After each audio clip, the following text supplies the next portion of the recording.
A veces, el olor a alquitrán quemado y lienzo mojado habla más alto que las campanas del tribunal.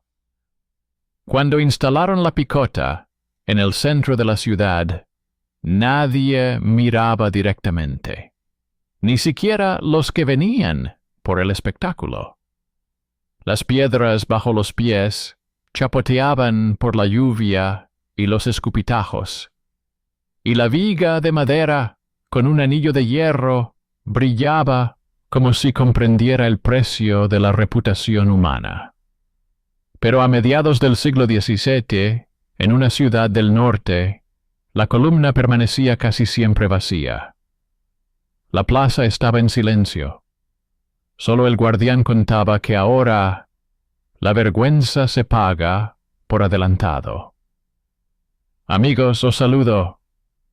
Aquí está vuestro narrador. Escribid en los comentarios desde dónde estáis viendo esto. ¿De qué ciudad? ¿De qué país? Me interesa saber hasta dónde llega esta investigación. Poneos cómodos y recordad, a veces lo más terrible no es la tortura, sino la tarifa. Que disfrutéis de la escucha. La ciudad en cuestión estaba bajo el dominio del duque, cuyo estatuto establecía: el castigo con la vergüenza es igual para todos los estamentos. Pero la igualdad terminaba donde comenzaba la contabilidad. Los historiadores encontraron dos registros en el archivo municipal. El Libro de los Vengados, donde se registraban los ciudadanos que habían sido sometidos al pilori, y el Informe sobre los trabajos de los servicios públicos. A primera vista, los documentos no parecen estar relacionados. En el primero hay listas de nombres, fechas y artículos de delitos, por falso testimonio, por blasfemia, por engaño al pesar el pan. En el segundo, columnas con el número de horas dedicadas a la limpieza del patio de los funcionarios o a la reparación de pasarelas.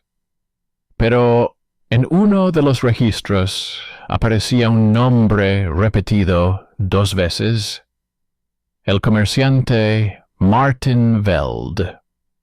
En el libro de castigos figuraba como encadenado al poste por engañar en el comercio. En la lista de trabajos, como encargado de las tareas de la casa del juez. La diferencia entre las fechas es de un día. Al parecer, el escribano lo anotó a la misma hora. Una hoja para la moral y otra para la caja. ¿Es una casualidad? Difícilmente. En aquella época, el castigo público no era solo un acto judicial, sino también una forma de teatro urbano.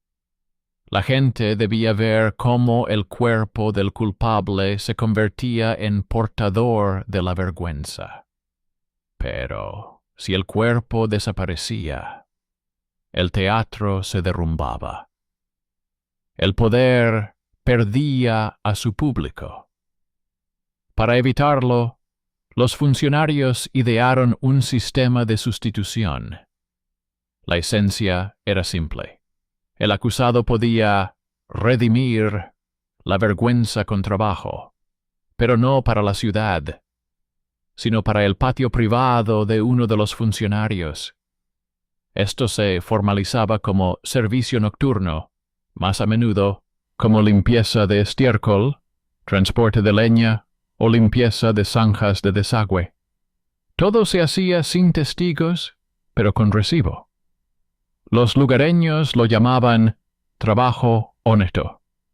En realidad, como muestran las quejas conservadas, era una forma pagada de evitar la humillación pública. Ni un céntimo iba a parar al tesoro público. Todo se quedaba en manos de quien encargaba la reparación. El sistema era conveniente para todos, excepto para los pobres. Ellos no podían pagar y salían al poste. A veces, con placas de madera colgadas al cuello, en las que se escribía con carbón su delito. Estas placas se guardaban luego en el ayuntamiento como prueba de la corrección. En la crónica de la ciudad del año 1671 hay una extraña anotación. La plaza está tranquila, aunque hay más de 20 castigados. Los historiadores tardaron mucho en comprender lo que significaba, hasta que encontraron el libro de quejas de los escribanos. Allí se indica: los castigos se llevan a cabo junto a las paredes de las casas de los funcionarios, donde los habitantes no pueden verlos. Así surgió el fenómeno de la vergüenza sin público. Esto rompía el principio mismo del castigo, ya que el sentido de la columna era el espectáculo. Ahora, el castigo se convertía en un servicio. Los archivos registran las tarifas: 3 noches por fraude, 6 por perjurio, 12 por profanación. Si el condenado era rico, en lugar de las noches podía pagar con plata. La cantidad dependía del rango del funcionario en cuya corte se llevaba a cabo el trabajo. Cuando el periodista, que entonces era un escritor independiente que trabajaba en la imprenta municipal, se topó por primera vez con estas discrepancias, decidió que se trataba de un error del transcriptor. Pero las coincidencias eran demasiadas. Por cada día vacío en el libro de castigos, había una persona inscrita en la hoja de trabajo. Los nombres coincidían con sorprendente precisión. Empezó a comparar las listas. En un año coincidían 22 casos. En los 3 siguientes ya eran más de 60. Y en la parte inferior del libro, con letra pequeña, ponía: Patio del consejero real Lehmann. Según los testimonios posteriores, allí mismo, en el sótano, se encontraba el mismo poste, pero sin plaza ni público. Se decía que los castigados eran atados durante un breve período de tiempo para humillar su espíritu, y luego recibían palas y trabajaban hasta el amanecer. Formalmente, el castigo se había llevado a cabo. De hecho, la vergüenza había quedado oculta. La Iglesia se opuso al principio. El rector de la catedral escribió que la expiación sin testigos no puede ser efectiva. Pero al cabo de un año, en los registros parroquiales aparecieron las siguientes anotaciones: el arrepentimiento se ha consumado. El testigo es el juez. Así fue como el sistema religioso se adaptó a la nueva realidad. La moral pública fue sustituida por la contable. A medida que la práctica se extendía, las denuncias desaparecieron. La gente comprendió que la vergüenza se podía pagar. Los chismes urbanos dieron paso a acuerdos discretos. Para las autoridades, esto resultaba incluso beneficioso. La plaza dejó de ser un lugar de disturbios y el flujo de dinero a manos privadas se volvió estable. La columna de la vergüenza se convirtió en un servicio contable con una lista de precios. Cuando, unos años más tarde, el escritor publicó un artículo titulado La igualdad del castigo en cifras, fue rápidamente retirado. Las autoridades afirmaron que los datos eran inexactos y que las coincidencias eran casuales. Pero uno de los empleados, despedido poco después de la auditoría, entregó al periodista una copia del informe interno. Allí se decía claramente: acordado, la sustitución de la vergüenza pública por el servicio nocturno en la Corte de los Funcionarios se permite a discreción del juez. El pago queda a su discreción. Había 3 firmas. El escudo del duque en la parte superior. Este fue el primer documento que confirmaba la existencia de esta práctica clandestina. Su publicación desencadenó una serie de escándalos. Algunos lo llamaron humanización de la justicia, argumentando que así no se humillaba públicamente al individuo. Otros veían en ello la venta del sentido mismo del castigo. Pero lo más terrible era que la ciudad ya no podía volver a ser lo que era. El poste seguía en la plaza, pero ya no infundía miedo. Su brillante anillo se cubría de óxido. Nadie quería ver en él la verdad sobre sí mismo. Más tarde, los historiadores llamarían a este fenómeno personalización de la vergüenza.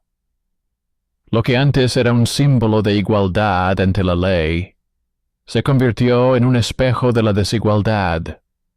Los sirvientes sabían que cuanto más rico era el señor, más silenciosa era su vergüenza. Sobre el papel, todo se hacía según las normas, pero en la práctica se ahorraba en personal. Cuando el sistema comenzó a desmoronarse, se intentó justificarlo como una medida temporal. Pero fue entonces cuando el periodista descubrió una nueva pista. Entre los registros de 1673 figuraba el nombre del propio juez Lehmann. Aparecía en el libro de sanciones por negligencia en el servicio, pero ese mismo día también figuraba en el registro de trabajos nocturnos. Esto significa que el juez se redimió a sí mismo. Este hecho supuso un punto de inflexión. La historia pasó de ser un caso interno a convertirse en un escándalo político. El ayuntamiento inició una investigación, pero los documentos desaparecieron. Solo quedaron copias y cartas en las que se afirmaba que todo se había hecho según los estatutos. El periodista siguió recopilando material, temiendo ser arrestado. Sus notas son la única fuente que permite hoy reconstruir la economía de la vergüenza de aquella época. Sin embargo, lo más sorprendente no es que los funcionarios se llevaran el dinero, sino que los ciudadanos guardaran silencio.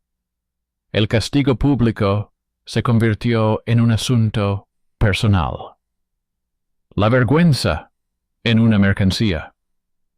La idea de justicia se transformó en un recibo que se podía pagar antes del amanecer.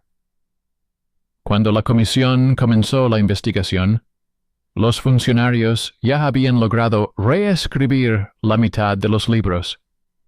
Las hojas en las que se mencionaban coincidencias de nombres fueron arrancadas o manchadas con tinta. Solo quedaron fragmentos, a veces una sola palabra: noche, servicio, vengado. Sin embargo, incluso estos fragmentos mostraron la magnitud del problema.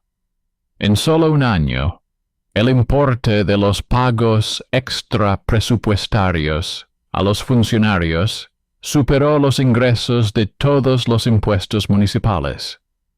Y todo ello bajo la apariencia de trabajos correctivos.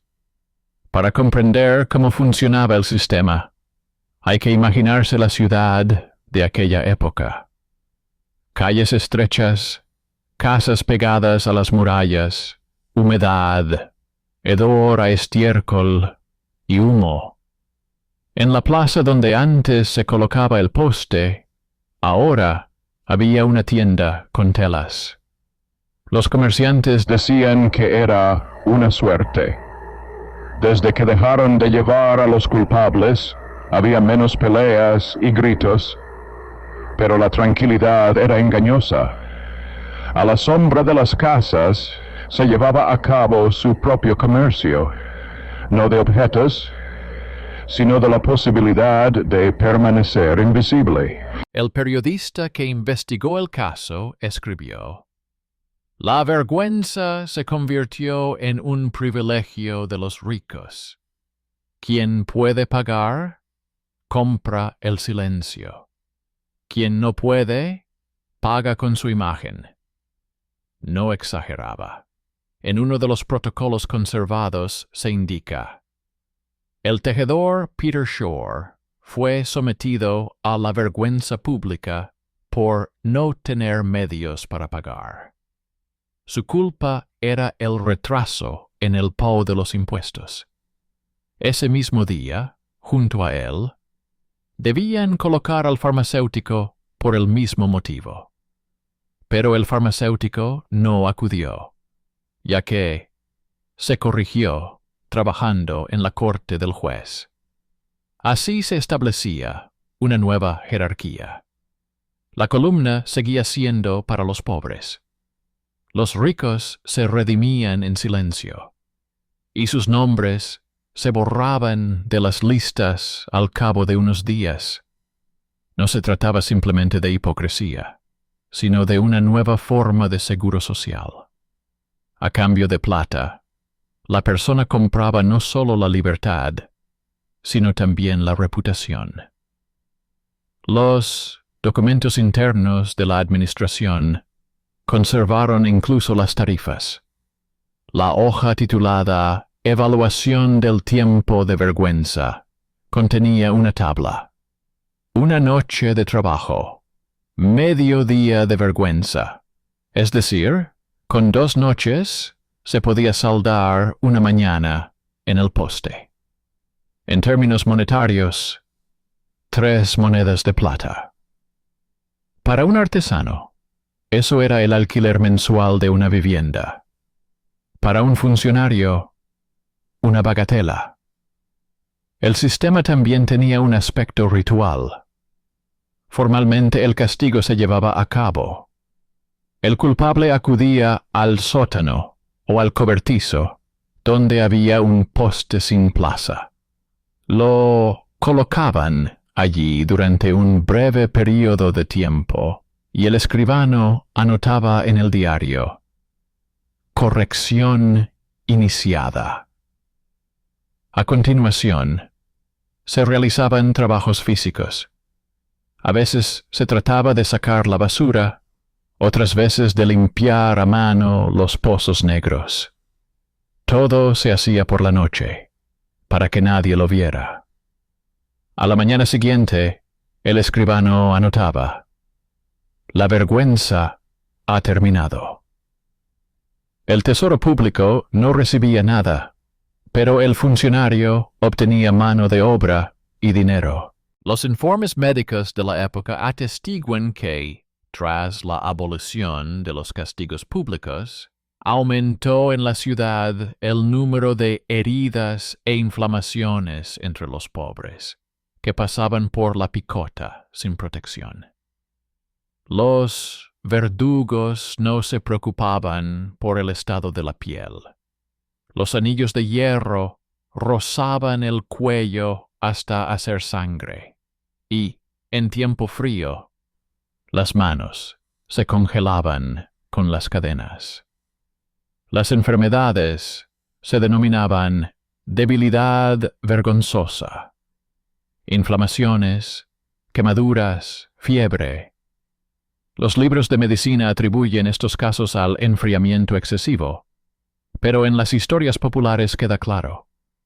Eran marcas de la vergüenza. Mientras tanto, para los ricos, la experiencia corporal del castigo desapareció por completo. Su vergüenza se convirtió en un acto contable. Así nació la ilusión de la humanidad. Menos sufrimiento corporal, más orden racional. Pero era un orden basado en la desigualdad.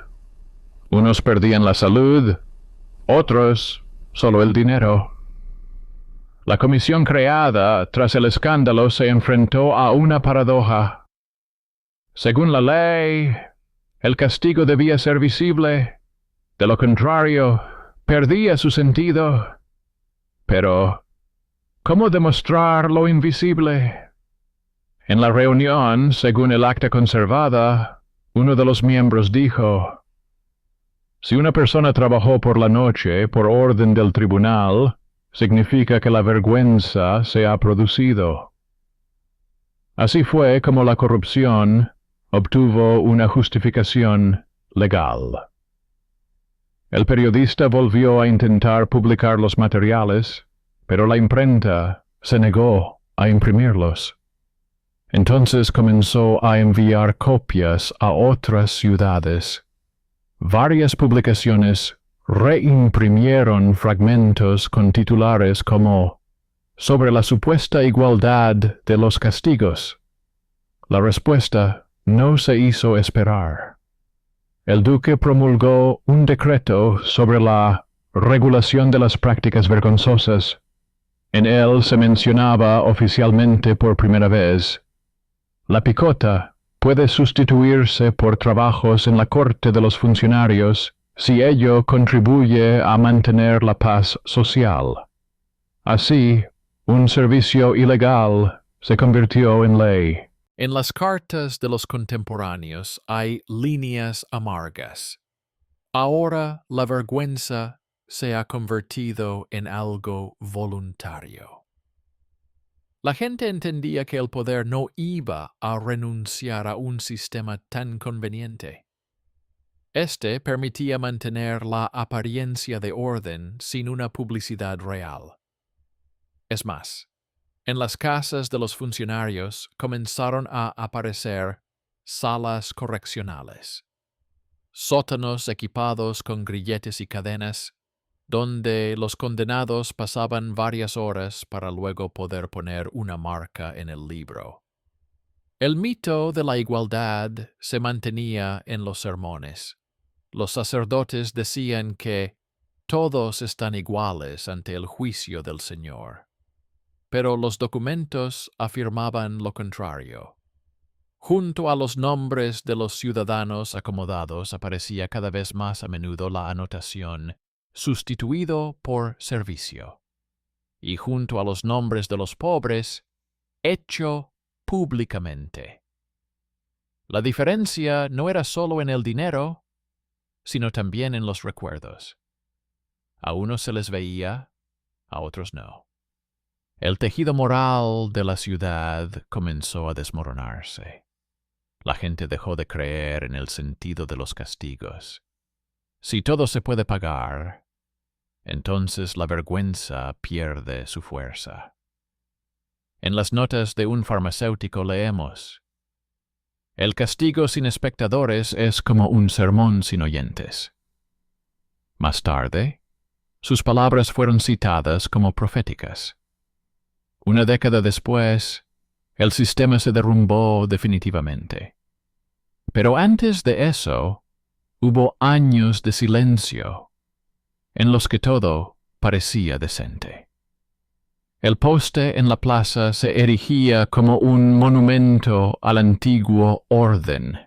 A veces ataban a él a mendigos al azar, más bien por formalidad, para demostrar que la ley seguía vigente.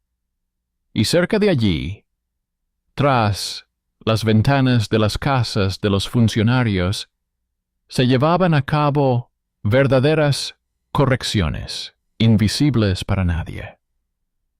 Fue entonces cuando llegó a la ciudad una delegación del ducado vecino. Estaban interesados en la experiencia de la justicia inteligente. Les mostraron la plaza vacía.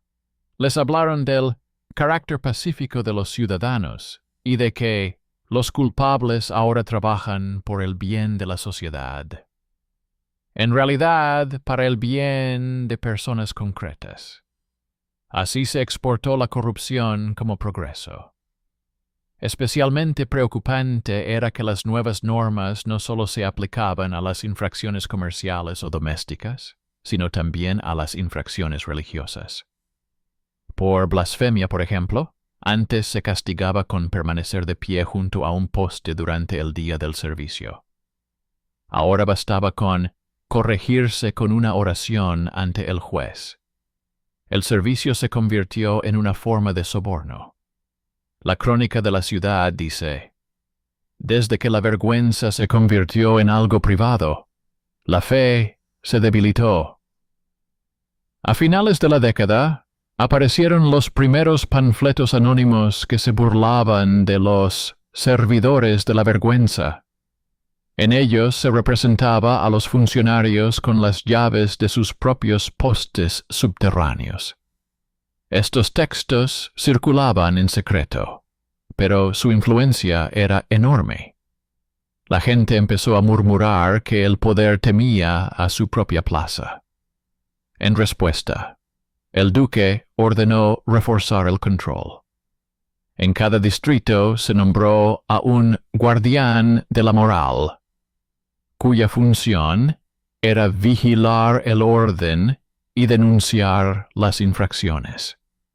En la práctica, esto supuso una fuente de ingresos adicional. Los guardianes aceptaban sobornos a cambio de su silencio.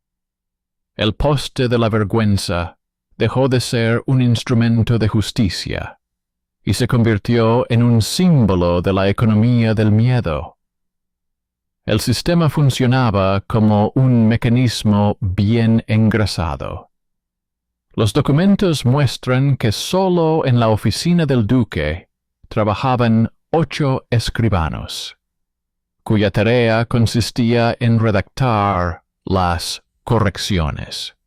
Sus registros eran precisos, líneas rectas, firmas, fechas. A simple vista, un modelo de orden. Pero si se lee entre líneas, se ve una sombra. Cada nombre significaba un trato, cada cifra, el precio de la conciencia humana. Cuando llegó a la ciudad la noticia de la inspección de la oficina del duque, los funcionarios trataron de parecer seguros. Estaban acostumbrados a las auditorías. Todas terminaban igual, con la promesa de ordenar los procedimientos. Pero esta vez, los auditores no llegaron por una queja formal, sino por una denuncia interna. Su autor era un antiguo escribano del Tribunal Correccional. Desesperado, envió una carta a la capital, adjuntando una copia de la lista en la que, junto a los nombres de los condenados, figuraban las cantidades pagadas y los nombres de los destinatarios de dichos pagos. Entre los apellidos figuraban el juez Lehmann, el alcalde, 2 miembros de la Cámara de Comercio y el abad de uno de los monasterios. Todos recibían dinero por redención sin testigos. El escribano escribió que ya no podía guardar silencio, porque había visto cómo los ricos salían de los sótanos sin siquiera ensuciarse las manos. La carta llegó a la capital un mes después, pero el efecto fue explosivo. Mientras se reunía la comisión, corrían rumores por la ciudad. La gente decía que los auditores de la capital juzgarían a los propios jueces. Los periódicos escribían con cautela, pero las insinuaciones eran transparentes. En las provincias del norte se han detectado discrepancias entre los registros de las sanciones y los gastos de los tribunales. La palabra vergüenza no se mencionaba en la prensa, pero todo el mundo entendía de qué se trataba. El periodista que inició toda la investigación se escondía en casa de unos amigos. Sus artículos fueron confiscados, pero las copias pasaban de mano en mano. La gente leía y reconocía apellidos conocidos. Causó especial impresión la tabla en la que comparaba un día de vergüenza, 3 monedas de plata. Una simple expresión aritmética lograba lo que no habían conseguido los sermones. Ponía precio a la conciencia. Cuando llegaron los inspectores, la ciudad los recibió con fría indiferencia. Nadie quería ser testigo. Pero en los archivos ya era imposible ocultar las huellas. El escribano que envió la carta les mostró un sótano secreto junto a la casa del juez. Allí había un viejo poste envuelto en una cadena. En la pared colgaba un letrero. Horas de castigo. La superficie metálica estaba oscurecida, pero brillaba en los pliegues, donde el hierro se había desgastado por el roce de las manos. En el informe de la comisión se registra huellas de uso repetido. Según los testimonios de los testigos, traían aquí a los condenados por la noche. Formalmente, esto demostraba la existencia de castigos secretos. Pero cuando comenzaron los interrogatorios, los funcionarios afirmaron que se trataba de inventario de los tiempos de los antiguos estatutos. Así, la palabra memoria se convirtió en una justificación. Mientras tanto, la gente comenzó a enfermarse en la ciudad. Entre los que cumplían sus castigos públicamente, aparecieron casos de gangrena y fiebre. Los registros médicos registran lesiones en las muñecas, inflamación del cuello, agotamiento. El tratamiento se llevaba a cabo en el refugio del monasterio. Uno de los médicos señaló: todas estas enfermedades son consecuencia del frío y de estar mucho tiempo de pie. Añadió: pero ahora hay menos enfermos, ya que cada vez había menos pobres que no podían pagar, ya que muchos simplemente huían. Cada mes, la ciudad se iba quedando más vacía. Por las noches, las plazas se quedaban sin luz y las tiendas cerraban antes. El miedo se convirtió en algo normal. Nadie sabía por qué se podía ser castigado y quién decidía si había que pagar o quedarse. Una de las pocas voces de protesta fue la de la viuda de un zapatero, cuyo marido fue atado a un poste por una deuda con un comerciante. A los 2 días, él murió de neumonía. La mujer logró que el nombre de su marido fuera incluido en el libro de muertos durante el castigo. Su queja llegó a la capital y fue remitida a la misma comisión. Este caso fue decisivo. En la reunión, uno de los miembros dijo: si la vergüenza mata, entonces la vergüenza es un arma. Mientras tanto, los libros parroquiales desaparecieron del monasterio. El superior explicó que se habían perdido en un incendio. pero los auditores encontraron en el sótano un paquete de documentos atados con una cuerda. Entre ellos había correspondencia entre la Iglesia y la administración. En una carta, el superior agradecía al juez la oportuna corrección de un feligres. Abajo había una nota: recompensa recibida. Era una prueba directa, pero no se publicó. El duque no quería un escándalo. Cuando se enviaron copias de los informes a la capital, la Cancillería los confiscó y los clasificó como secretos. Pero una copia quedó en manos del escribano, y, años más tarde, éste se la entregó a un periodista.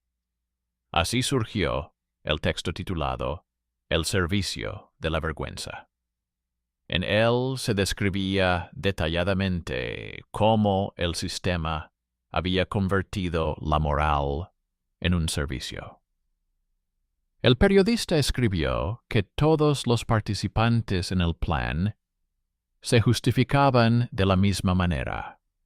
No torturamos, corregimos. Era la nueva retórica del poder, la humanidad como tapadera del beneficio. En esencia, se trataba de la privatización de la vergüenza. El castigo estatal se convertía en un negocio privado. Las personas que eran atadas al poste contaban que, al principio, no sentían dolor, solo frío y silencio. El dolor llegaba más tarde, cuando la multitud comenzaba a lanzar palabras. Esas palabras serían tanto como el hierro, pero ahora, cuando los castigos se han vuelto secretos, el dolor no ha desaparecido. Simplemente se ha trasladado al interior. Los que se corregían en los sótanos luego no podían mirar a los ojos a las personas durante mucho tiempo. No tenían cicatrices en el cuerpo, pero tenían un vacío. Los médicos de la época observaron un fenómeno extraño: la fiebre silenciosa. Las personas que pasaban por correcciones secretas perdían el sueño, se volvían solitarias y dejaban de hablar. El médico escribió: parece que se avergüenzan de algo que nadie ha visto. Hoy en día, este diagnóstico se llamaría trauma psicológico, pero entonces se consideraba una debilidad espiritual. Al mismo tiempo, comenzaron las primeras filtraciones de documentos. Alguien dejó en la imprenta copias de los recibos con las sumas y las firmas de los jueces. El periódico los publicó bajo la forma de sátira. El duque ordenó cerrar la publicación, pero ya era demasiado tarde. Los ciudadanos vieron que frente a cada suma había un nombre, los nombres de aquellos que debían ser un ejemplo de honestidad. En las calles volvieron a oírse conversaciones sobre la igualdad. La gente se preguntaba: si los ricos pueden comprar el perdón, ¿para qué necesitan tener conciencia? Si el castigo es un servicio, ¿dónde está la justicia? No había respuesta. Los jueces guardaban silencio. Los sacerdotes predicaban la paciencia y los funcionarios ocultaban los documentos. En ese momento, el periodista hizo lo que nadie esperaba de él. Publicó los nombres de todos los participantes en la trama en un folleto manuscrito que se distribuía por las noches. El folleto contenía una sola frase: el castigo sin testigos no es arrepentimiento, sino un trato. Este texto se convirtió en el símbolo de una nueva era. La reacción fue inmediata. El duque emitió un decreto para limpiar las filas judiciales. Varios funcionarios fueron destituidos de sus cargos. Pero en lugar de abolir la práctica, simplemente la legalizaron. Ahora, cada condenado debía pagar una multa fija al Tesoro Público, supuestamente para evitar abusos. Formalmente era una victoria de la justicia. En realidad era la legalización del trato. Sin embargo, el daño moral ya estaba hecho. La ciudad ya no creía en la ley. Cualquier mujer podía decir, no es culpable, simplemente no pagó. Esta frase se convirtió en un dicho popular. Unos años más tarde, uno de los sacerdotes escribió en su diario, «Hemos construido un templo con deudas y vergüenza». Murió poco después de publicar estas palabras, pero quedaron registradas en las crónicas. Los historiadores dirán más tarde que fue la primera vez que un castigo público se convirtió en un servicio, no a través de la violencia, sino a través del confort. Y que fue entonces cuando nació el concepto de arrepentimiento controlado. Tras el decreto de depuración de las filas judiciales, la vida en la ciudad volvió aparentemente a la normalidad. Las tiendas volvieron a abrir en la plaza. Los niños pasaban junto al viejo poste, ya no con miedo, sino con indiferencia. Se quitaron sus anillos, se pintaron las marcas de óxido, y se cercó la plaza, con la excusa de reparar el pavimento. Así, el símbolo del castigo se disolvió en la mejora de la ciudad. Pero en los archivos de la capital ya se encontraban volúmenes de informes, correspondencia y quejas.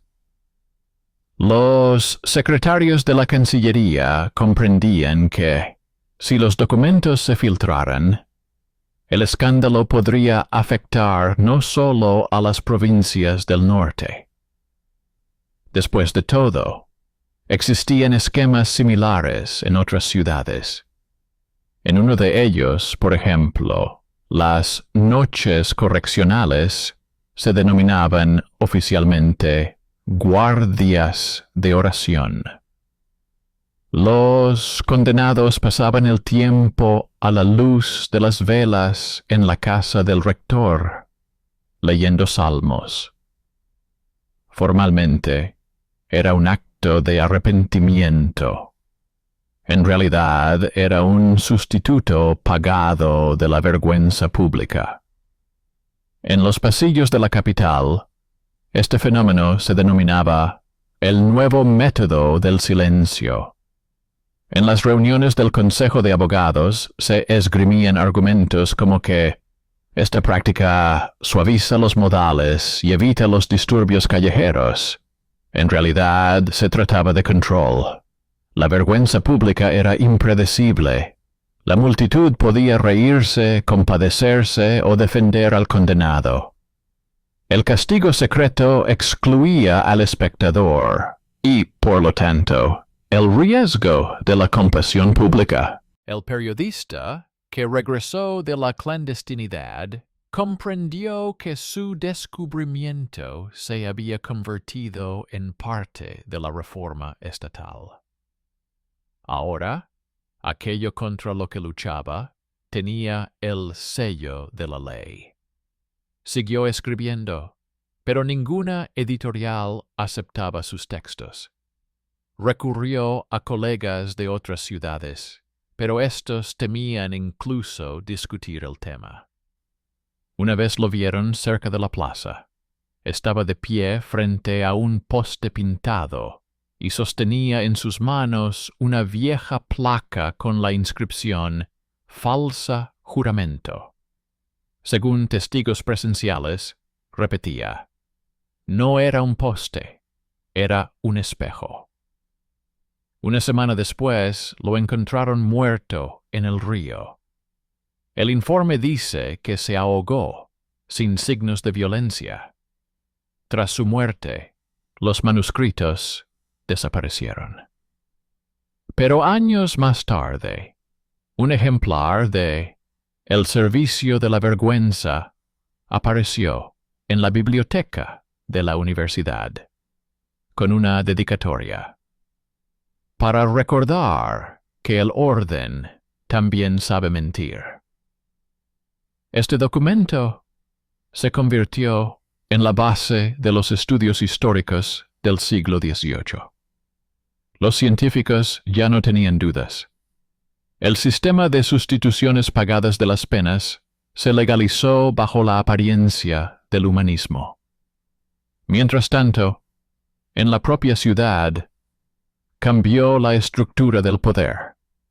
En lugar de jueces con tribunales propios, se nombraron funcionarios públicos que respondían directamente ante el duque. La picota fue oficialmente abolida y sustituida por estatutos de multas. Ahora las infracciones se castigaban con una cantidad fija que se ingresaba en las arcas del Estado. Se decía que era una victoria de la razón sobre la crueldad. Pero los archivos muestran que la parte de las multas que iba a parar a manos de los funcionarios no había desaparecido, sino que simplemente había cambiado de forma. Los nuevos estatutos establecían: todo aquel que peque contra la ley puede redimirse con trabajo o con dinero. La palabra vergüenza desapareció, pero la esencia siguió siendo la misma. La vergüenza se convirtió en una columna contable, y aunque ya no se oían gritos en la plaza, el miedo al tribunal no desapareció. La gente no temía las cadenas, sino las deudas. Con el tiempo, esto dio lugar a un nuevo fenómeno: la vergüenza de la deuda. Si antes se exhibía a la persona ante la multitud, ahora simplemente se publicaba su nombre en las listas de deudores. En los periódicos se publicaban columnas tituladas «Morosos insolventes». Era la misma forma de humillación pública, solo que revestida de lenguaje comercial. Las cifras sustituyeron al hierro. Al principio, los sacerdotes protestaron. Veían cómo el arrepentimiento perdía su sentido. Pero la Iglesia también formaba parte del mecanismo. Por cada corrección, la tesorería recibía una parte que se destinaba a mantener las necesidades del templo. Así, la moral se sustituyó por el presupuesto. En uno de los tratados predicadores de aquellos años se encuentra la frase: «El alma se purifica igual que el tesoro, a través de la contabilidad». El escribano que envió la denuncia y, con ello, puso en marcha la investigación, acabó en un monasterio. Su nombre fue tachado de todas las listas, y en los documentos se anotó que abandonó el servicio por enfermedad. En realidad, lo mantuvieron bajo vigilancia hasta el final de sus días. Se dedicó a copiar libros eclesiásticos, sin derecho a tocar documentos seculares. Antes de morir, escribió: «Vi cómo se medía la conciencia con relojes».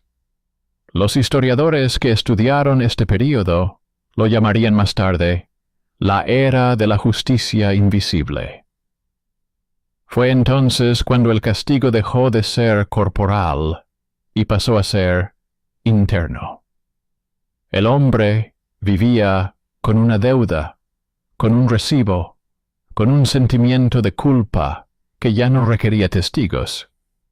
Parecía civilizado, pero en realidad se convirtió en una cómoda herramienta de control. El duque que aprobó los nuevos estatutos se ganó la reputación de reformador. Su nombre pasó a las crónicas como el de un gobernante ilustrado. En los retratos aparece con un libro de leyes en las manos, pero en ese mismo libro, entre líneas, figura su firma debajo de la orden que permite la sustitución de la vergüenza a discreción del tribunal. En la plaza donde antes se encontraba el poste, más tarde se construyó una fuente. Su cuenco está hecho de la misma piedra en la que antaño se fijaba el anillo de hierro. Los ancianos murmuraban que el agua de la fuente olía a hierro. Nadie sabía si era cierto, pero los niños la evitaban. Con el paso de los años, el recuerdo del poste de la vergüenza se borró. Las nuevas generaciones leían sobre ello en las crónicas, como si se tratara de una barbarie de tiempos antiguos. Pero los documentos dicen lo contrario. Ya, a finales del siglo XVIII, en los libros de estatutos aparecen anotaciones sobre la redención mediante el trabajo en la corte. Esto significa que el sistema duró más de lo que parecía. Simplemente cambió de nombre. Cuando en el siglo XIX los historiadores comenzaron a publicar los archivos, la sociedad se horrorizó. La vergüenza, al parecer, no había desaparecido, sino que se había vuelto invisible. Desde la mesa del duque hasta los escribanos de la ciudad, el camino de la rendición de cuentas era largo, y en él el rostro humano se convertía en una cifra. Uno de los investigadores escribió: «La picota desapareció de las plazas, pero creció en las mentes. Ahora cada uno es su propio verdugo». Esta frase se convirtió en el epígrafe de una nueva era, en la que el castigo ya no requería cadenas, bastaba con un documento. Los monumentos erigidos en honor a las reformas de la justicia se alzaban en el mismo lugar donde antes la multitud gritaba a los condenados. Ya nadie recordaba sus nombres, pero si se miraban con atención las piedras bajo los pies, se podían ver las viejas marcas talladas, huellas de anillos de hierro incrustados en el pavimento. No los habían quitado, simplemente los habían cubierto con cal. Para los contemporáneos de aquellos acontecimientos, todo terminó en silencio. El escándalo no se convirtió en una revuelta. La gente se acostumbró al nuevo orden, a una forma cómoda de justicia que no exigía ver el sufrimiento. Sin embargo, en las crónicas quedó constancia. Desde entonces, la conciencia se convirtió en un servicio. Cuando, un siglo después, los científicos revisaron los archivos de la ciudad, se sorprendieron. Casi todos los documentos sobre la columna de la vergüenza habían sido destruidos, pero las cuentas y los recibos de las obligaciones laborales se habían conservado perfectamente. Así, la historia no conservó la vergüenza, sino la contabilidad. Había algo simbólico en ello. El recuerdo de la moral se disolvió, pero el recuerdo del deber permaneció. Los archiveros notaron que los papeles olían a vinagre y moho. La tinta se había desvanecido, pero los números se leían claramente. En algunos lugares, junto a las sumas, alguien había añadido a lápiz, con letra posterior, vergüenza pagada. Quizás se trataba de anotaciones del siglo XIX, cuando los investigadores intentaban reconstruir el antiguo sistema. No sabían que así era exactamente el primer modelo de perdón comercial. En las universidades se hablaba de ella con cautela. Algunos la llamaban precursora del derecho penal moderno, otros, una catástrofe moral. Pero todos coincidían en una cosa. Fue aquí donde comenzó la era en la que el castigo se convirtió en un intercambio. De dolor físico, pasó a ser un cálculo. De espectáculo, un procedimiento. De vergüenza, un cheque. Algunos documentos arrojan luz sobre cuánto tiempo perduraron las costumbres de antaño. Incluso cuando las leyes prohibían oficialmente la humillación pública, los jueces seguían guardando en sus despachos objetos simbólicos, anillos, placas, fragmentos de esos mismos postes. Decían que era un recuerdo del servicio. En realidad eran trofeos. Los guardaban como recordatorio de su poder sobre el cuerpo. Al mismo tiempo, en otros países, en ciudades italianas y alemanas, ocurría lo mismo. La vergüenza pública desaparecía de las plazas, pero permanecía en los documentos. En un estatuto de Baviera de finales del siglo XVI se encuentra la siguiente cláusula. El castigo con la vergüenza puede sustituirse por una multa determinada por el tribunal en función de la condición de la persona. La frase sonaba humanitaria, pero detrás de ella se escondía la antigua desigualdad. Cuanto mayor era la condición, más suave era el castigo. Los historiadores llamaron a este proceso espiritualización financiera del derecho. Fue la primera vez que la economía sustituyó definitivamente a la moral. Desde entonces, el poder dejó de necesitar una multitud de testigos. Le bastaban las cuentas. 2 siglos más tarde, cuando las ciudades industriales se llenaron de fábricas y barrios obreros, la vieja fórmula regresó con un nuevo nombre: multa por infringir la disciplina.